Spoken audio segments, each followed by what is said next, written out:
There's a couple that got away from me up in here. Yeah, I'm not gonna point them out. That's not what I'm about right now. But look, it's a beautiful thing to be here. When Sierra hit me a couple months ago, it was like, Ken, I'm thinking about doing an all-mill conference. I was like, man, I thought about doing it too. And then COVID happened, and then a lot of things switched after COVID, but she followed through on it. She put together this beautiful event. When I came in, I saw the vendors were here. Before I got here, usually I'm here, and then the vendors show up, and then the conference has started, and then the vendors still showing up. That didn't happen this morning. Give it up to the vendors, baby. And please, on grapes and things like that, go patronize the vendors, because they're here, not just to show, they're here to make a little bit of money, they're here to network, they have friends, they have products that are needed in the community, and we need to support them, because if they come out to support us, we need to support them, make some more noise. Yeah, good. We also want to give a special shout out. These seats down here, they done paid the job today. These are the sponsors. Give it up to the sponsors for the time. Before the end of the event, I'm gonna come down and highlight the sponsors, and just let them tell you what they do and what made them get involved in the event, because they could have been anywhere on a Saturday morning that's like 100 degrees at 9 a.m., but they in the building with us today. Give it up for the sponsors one more time. There's gonna be food and drink in the greeter. You don't have to sneak over there. It's gonna be there all day long. Don't worry about it. If ain't no more cranberry juice, we gonna get you some more cranberry. We gonna make sure y'all good all day. Can we give it up for the Pastor Larry? After the Pastor Larry over here.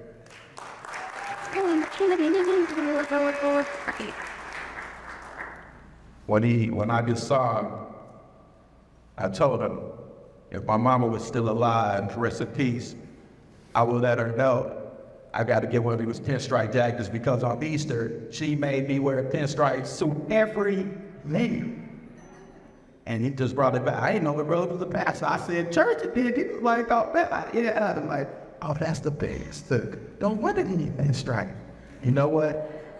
We're going to talk a little bit about God. We're going to talk a little bit about money. We're going to talk a little bit about mental and physical health. We're going to talk about financial literacy. The things that we don't normally speak about in our community, we going to speak about them in here today, and it's going to be a safe space. So if you have questions, if you have input, if you want to know some things that you didn't want to ask about but wasn't comfortable asking about it, please ask. And one quick thing, I did an interview on the news the other day. Shout out to Desiree. She's not here this morning. Give it up to Desiree. She's the publicist. And you leave the building, and this brother right here, stand up real quick right there. Stand up real quick. This brother right here hosts a television show. He saw us coming out. He said, beautiful, brother there, the people. Where are you from? I just moved in 3 years ago. This brother there, give up from there one time. And he doing events, things of that nature. He's the man of our town. He's in the streets. He wants to put our business on television. Please network. If you hear, network. Don't sit here and just talk to people that you know, talk to people that you've never met, that you've never seen before, because you don't know who's going to be a resource. What I'm about to do is bring up the brother in pinstripes for the very first time. Please put y'all here together to Larry. Give it one time. Your brother's like.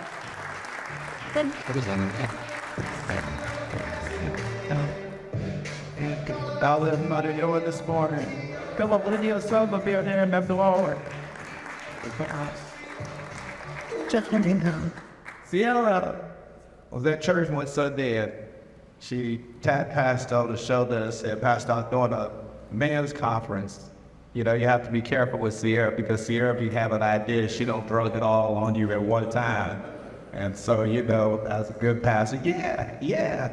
And then the emails start coming through, and then I see the flyer in the news. I said, what does Sierra got me going to today? But I'm happy and honored to be here with you this morning. My task this morning, I've got 30 minutes and I'm gonna get right to it because I ain't gonna take one because the pastors be lying and just say they gonna stay at their time and they're close to their time. But I promise you, I'm gonna stay within my time. My goal this morning is to talk about empowerment. How do we empower each other? And the subject title that I was given is How to Be the Undefeated Man. How to be the undefeated man. Because oftentimes we think undefeated, it means that you haven't had any losses. It means that we're winning in every battle. We're winning in every circumstance. We're winning in every situation. But how do you know this thing called life is not just one battle? Because as men, we battle a variety of different things. Because all of you can attest to the fact, just wave at me, life is a struggle. Come on, just wave at me. Life is hard. Life is rough. Every man struggles with something in their life. It doesn't matter what it is, good, bad, indifferent. Everybody in here has a struggle. And oftentimes as brothers, we feel like we the only one in the struggle. Is there anybody that ever felt like you're the only one with this problem? Trust me, the one that sits right next to you probably got more problems than you have. But brothers, we know one thing, and what we do know is we know how to manage our struggles well on the outside. But outside management has nothing to do with inside management. And I want to kind of walk you through a few things real quick. I ain't gonna throw, the old Baptist preacher, I ain't gonna throw a bunch of scriptures. I gotta just give you one and then I'm gonna get to where I'm going. There's a passage of scripture in 1 Corinthians chapter 16, verse 13. It says, be watchful, standing firm in the faith, act like a man, be strong. Paul has given a couple quick things here to the people at that time, particularly the brothers. He said, you gotta be watchful. You gotta learn how to stand on guard. You gotta learn how to stand firm on the faith. You gotta learn how to be steadfast, meaning you gotta learn how to get to a place in your life where it becomes unmovable, right? You become unmovable, but most importantly, he tells them, be a man and be strong. Act like a man, be strong. Now, all of us in here, every single one of us in here, that has been the national anthem for the brotherhood all of our life. You have to be strong. We was never taught, you cry, fuck it up. Come over here. You got it, what you get it bullshit though, you fuck it up. But one of the major challenges that we have as being men is we do have struggles. We do have issues. We do have pain. And when Paul tells them to be a man and be strong, it feels like that's really the sentence on our life since we was born. Be a man. Be a man. Be a man. The question becomes, how do I become a successful husband, a successful father? How do I become a successful man? You have to understand the difference between each one. Can you go me real quick? There's some patch right there. I need you real quick. There's some patch right there, and there's a soda right there. I want to show you something. Because if you look at success as a husband, set me over to the next, and then this that.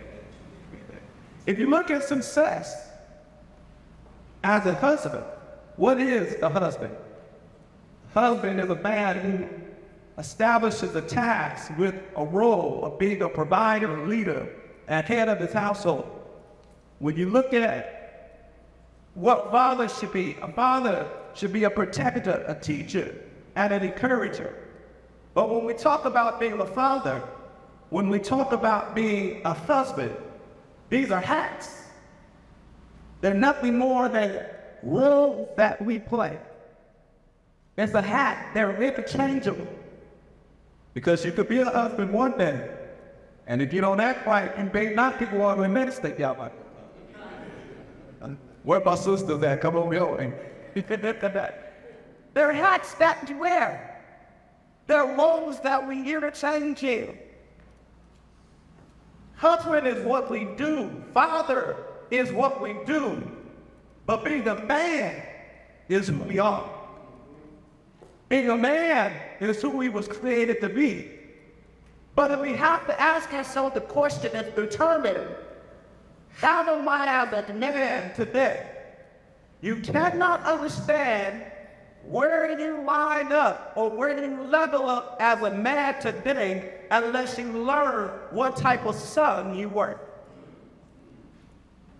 Because your manhood today is a reflection of your sonhood from yesterday. So this is what it looks like. It looks like this. As a son, you have to elevate, you have to evaluate, what have I been through as a son? What have I been through in the struggles of my childhood? We got this leader soda again, and I want you to just go with me on the journey because this is important right here. Everything that you have been through has shaken you up in some shape, form, or fashion. For those of us who are fathers, what in our lives? Those of us who have experienced some form of abandonment at some point. Those of us who have been rejected and tried things that didn't work. Those of us have experienced circumstances and issues in our life that we've never been able to talk about. One of the biggest things about being a man is we're never afforded the opportunity to share because we're afraid that if we do share, we're going to be weaponized for it. Oh, come on in here, brothers. This is a safe space.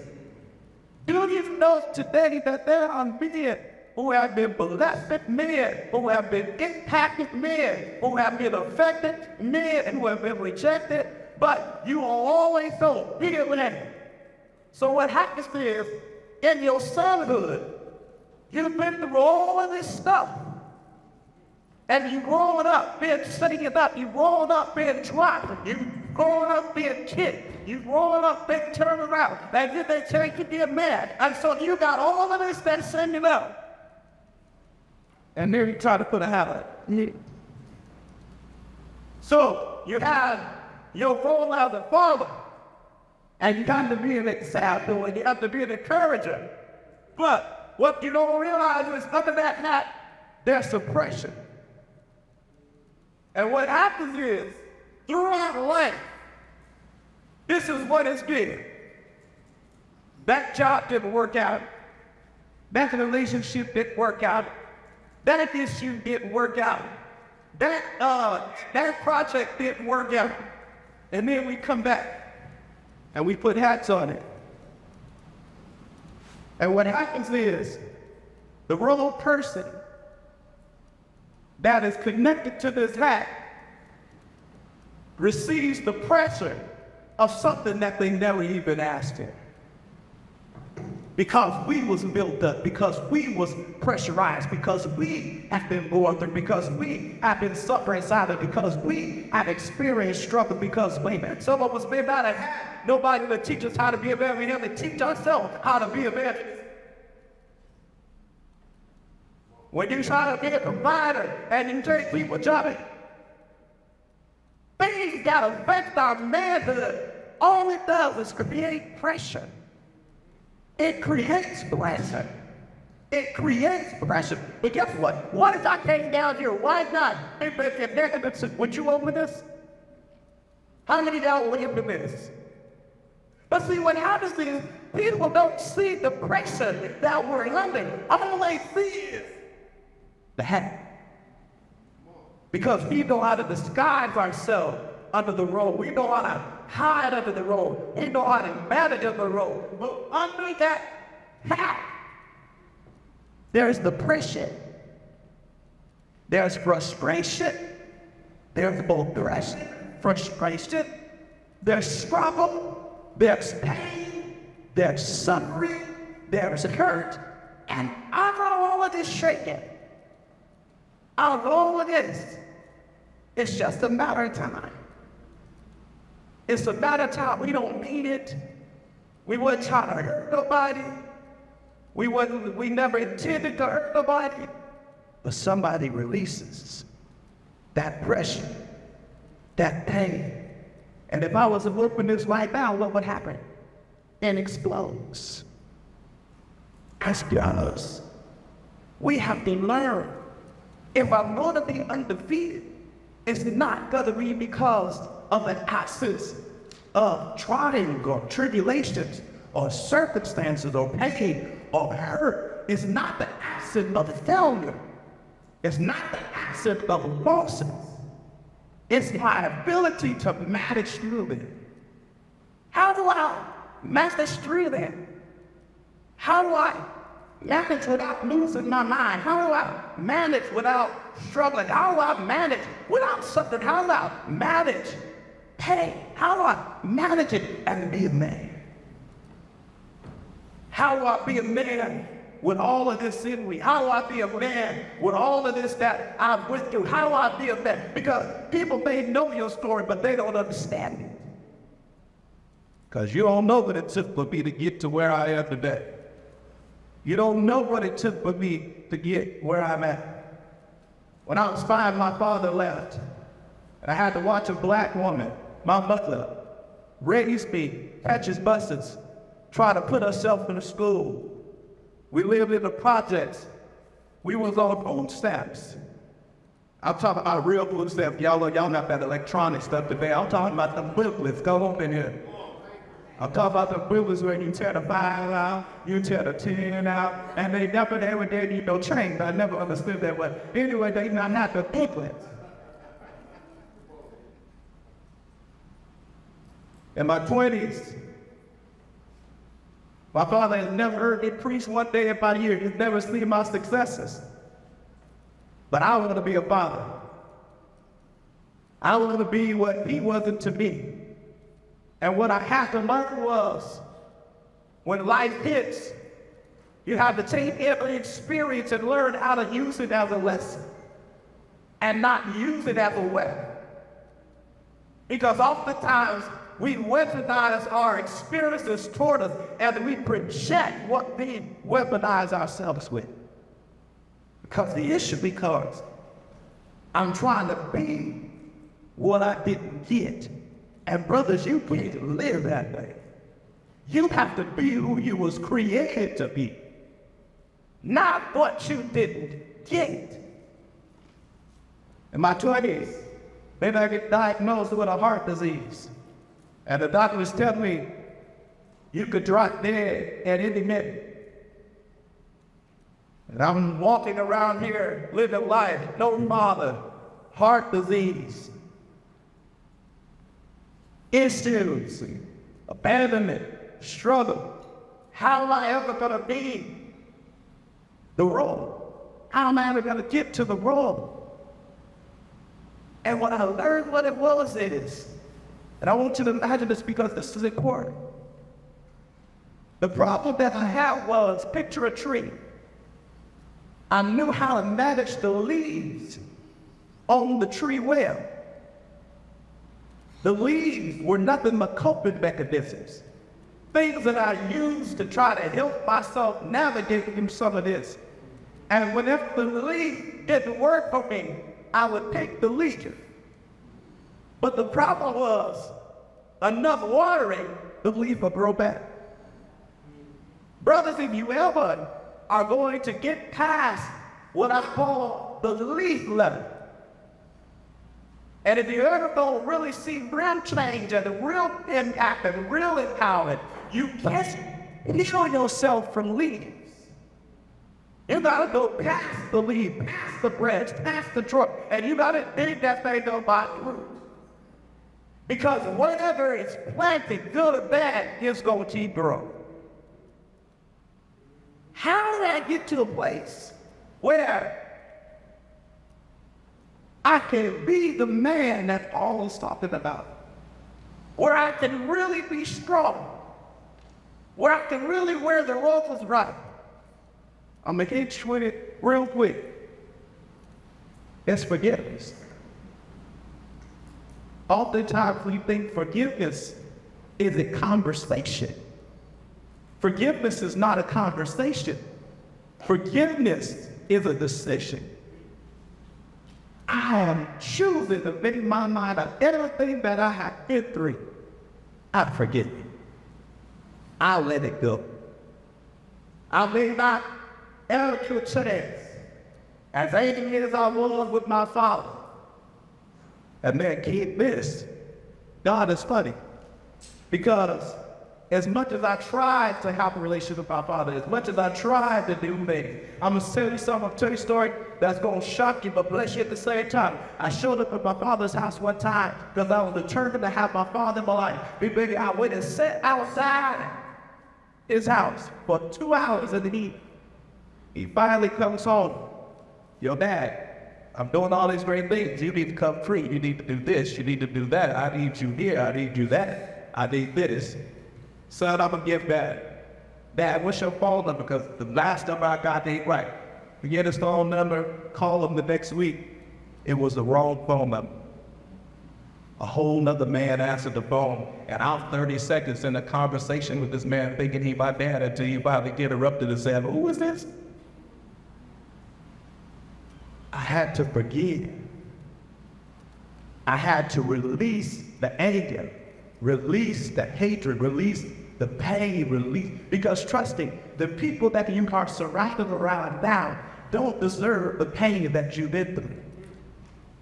So I had to release that in order to be effective in who I am as a man. Because remember, I wear different hats, but I'm one man. Forgiveness is the key to every essential part of your life that's going to be able to get you to places that you've never been before. It's essential to every aspect of your life that is going to ever get you elevated to a place that you need to be. Brothers, we have to learn, watch this, how to let stuff go.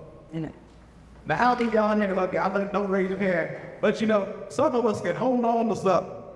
He still owe me $20. No, y'all not to talk. Some of y'all ain't got your own boyfriend like y'all stopped popping a long time ago, over $20. But it wasn't the $20.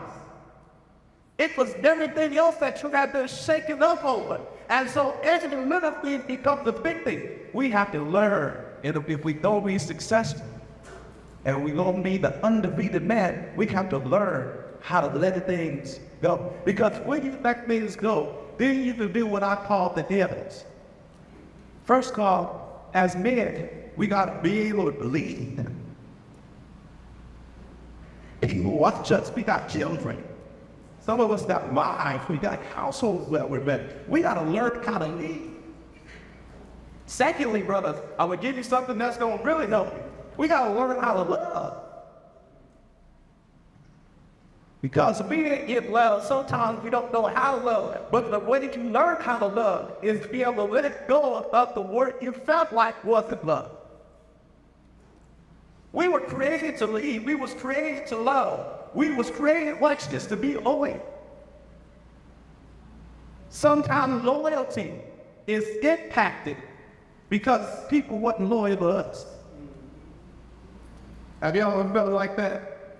I ain't gonna put myself out there, but you know, sometimes I can be petty. Come on. And I can be real petty. Because I let people show me how to treat them. And all of us in here, brothers, we haven't said it not, but our cutoff game is strong. Come on, talk back to me here. Our cutoff, listen, when a man cuts somebody off, y'all not hearing me. And we petty with it. We'll just get the room and act like we on the speed. Wherever I read that, we ain't having doubt. Look at you like it's foreign, like you speak a half other language from a half other country. But we've been created because what makes us successful is our ability to lead, our ability to love, our ability to be loyal. Watch this, our ability, watch this, to look after. We got a job not only to look after our families and look after our children, we got a job to look after each other. Hello. We're supposed to be all we got. We got to give a look after each other. We know when something right, and when something is not right, we're grumbling. It's like you talk to Calvin, oh man, I ain't talking to Calvin, I talk to Calvin. Calvin crazy right now. I don't know what's wrong with Calvin. We gotta look out for, we gotta clock Calvin. Man, what's up? But you know, one of the biggest issues with looking out is, man, our communication isn't always the greatest. Because sometimes we communicate and our passion looks like rage. It looks like anger to others. But we got to learn how to be able to quit holding stuff in and get it up off of us. Some of y'all came in here right now, you carrying stuff that nobody even know you carry. We smile at people in front of, we smile